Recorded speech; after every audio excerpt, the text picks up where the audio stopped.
إخواني في الله، سلام على كل متتبعي هذه القناة المباركة، قناة عشاق الحسن والطيور المغردة بجهة سوس والمغرب، وكاع اللي كيعرفوا يوسف أبو إلياس. كذلك شكر خاص يعني للإخوان اللي تيحاولوا يعني تيشجعوا منهم هاد الإخوان كيف ما كتشوفوا. كذلك اليوم عندنا إطلالة صغيرة على واحد المشكل كبير، يعني إطلالة صغيرة على مشكل كبير. يعني الإطلالة هي حول مشكل ديال التشحيم عند الطيور اللي تعتبروه كل شيء، يعني هذا راه مشكل كبير، ولكن هو الحلول ديالو بسيطة. سبقوني ليه الإخوان، لكن كاينين شي تنشوف الاخوان يعني ديما تيسولوني على هذا المشكل. يعني انايا من التساؤلات ديال الاخوان اللي تيكونوا عندي في القناه او اللي عندي في الجروب الواتساب، هي مناش تنستقي ندير الفيديوهات. يعني داكشي اللي طالبين هما. اليوم نهضروا على التشحيم. كيف ما كتعرفوا دابا وصل فترة تيجهزوا فيها الإخوان المربين، تيجهزوا فيها الطيور الفترة ديال التفراخ الوليدات والحضانة. إذن هنايا تلتقيو بهاد العقبة ديال الطيور مشحمة. هنا كيف ما ارتأيت يعني في فيديو باش نعطي إطلالة خفيفة ومختصرة، يعني المرجو من الإخوان كاملين يعني يشوفوا الفيديو من الأول، الشرح من الأول حتى الآخر. يشوفوا الفيديو من الأول حتى الآخر. يعني حاجة سهلة. أولا التعريف ديال التشحيم هي تراكم الدهون على مستوى البطن والأمعاء. يعني باش نعرف الطائر ديالي انه فيه تشحيم او لا فيه دهون، يعني ملي كنجي تنقلب الطائر او لا تنشد الطائر تلقى في الكرش ديالو تلقاها صفراء على هذا الشكل، وتلقى الطائر يعني بالنسبه للذكور ما تتغردش بزاف، يعني ما تتغنيش بزاف، فهمتي؟ يعني تيكون فيها واحد حالة الإجهاد. هادو هما باش كنعرف الطائر انه فيه تشحيم.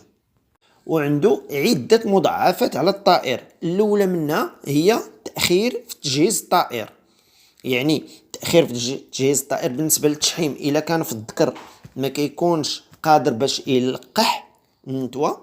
كذلك الا كانت في التشحيم في الانثى تتكون غير قادرة على تكوين العنقود ديال البيض في البطن ديالها. كذلك مشاكل على الجهاز الهضمي، وكذلك الطائر تيكون فيه واحد العياء وواحد الاجهاد، يعني تيكون شاد هذيك النهجه بزاف، واقف تيبان لك الطائر مسخسخ. ندوزو دابا الاسباب ديال هاد التشحيم. اول حاجه هو الخلل في النظام الغذائي، وهذا المشكل هو الاكثر شيوعا عند مربين ديال الطيور. الاكثر شيوعا عند المربين ديال الطيور هو النظام الغذائي، بحيث انهم يا اما تيقدموا البيض مسلوق يوميا او لا بكثره، او لا تيقدموا الفواكه يوميا وبكثره، او لا مواد او لا حبوب دسمه. يعني بحال كاين اللي تيعطي لي باتي تيكون فيه مزيات، او لا تيعطي حبوب زيتيه بحال النيجر، بحال الزريعه، بحال هذا السبب الاول. هذا هو السبب ديال الاول في النظام الغذائي، يعني ما كاينش واحد النظام غذائي جيد. كذلك كاين السبب الثاني هو خلل هرموني وراثي. يعني واخا تكون ما تعطيش الطيور، ما تتوكلهمش، ما مهليش فيهم، ولكن تلقاهم مشحمين، اذن هنايا تيكون خلل وراثي، يعني وراثي هرموني. السبب الثالث هو القفص تيكون صغير. تتلقى مثلا كوبلا او لا طائر دايرو في واحد القفص اللي هو صغيور، هذا تيؤدي للتشحيم ديال الطائر. نجيو دابا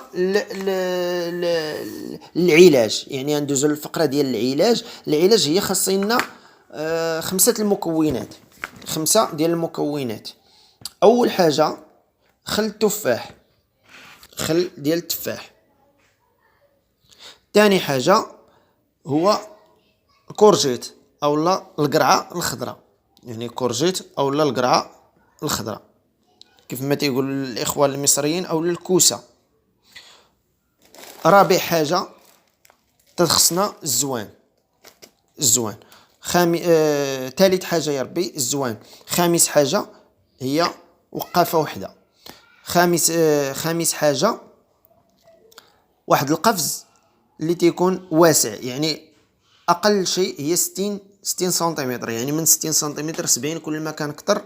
يعني ان نحيدو هاد القضيه ديال التشحيم.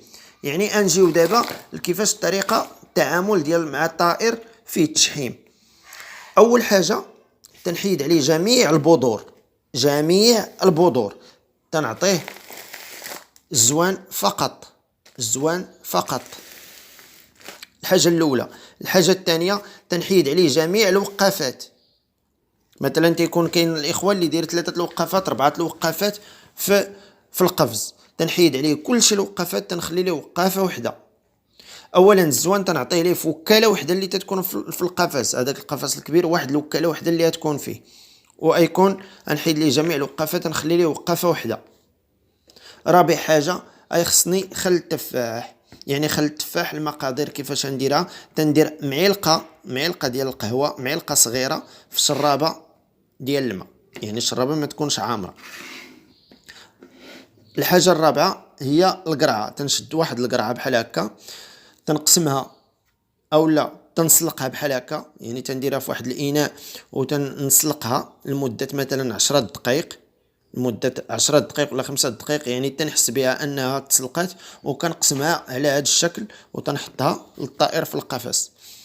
يعني وبالنسبه للشرابه مع الوكاله، بالنسبه للشرابه مع الزوان، يعني الشرابه نحاول نحطها ليه في واحد البلاصه بعيده، الوكاله تنحطها في القنت ديال القفص، يعني الوكاله في واحد القنت، الشرابه في واحد القنت، و بالنسبه للوقافه في واحد القنت اخرى، يعني باش الطائر بحال تيولي تيدير الاجهاد، يعني تيحرق الدهون، تيمشي مثلا ياكل ملي تيبغي يمشي يشرب تيفرفر، اولا كيطير حتى كيمشي يشرب، من بعد الا بغى يجي الوقافه تيطير عاوتاني تيجي الوقافه، هكذا تدور لي سيكل. نعاود تندير معلقه صغيره في شرابه ديال الماء الاولى، تنحيد جميع الوقافات، تنخلي وقافه وحده في القفص، تنحيد عليه جميع البذور، تنخلي ليه البذور فقط، تنخلي ليه الزوان فقط.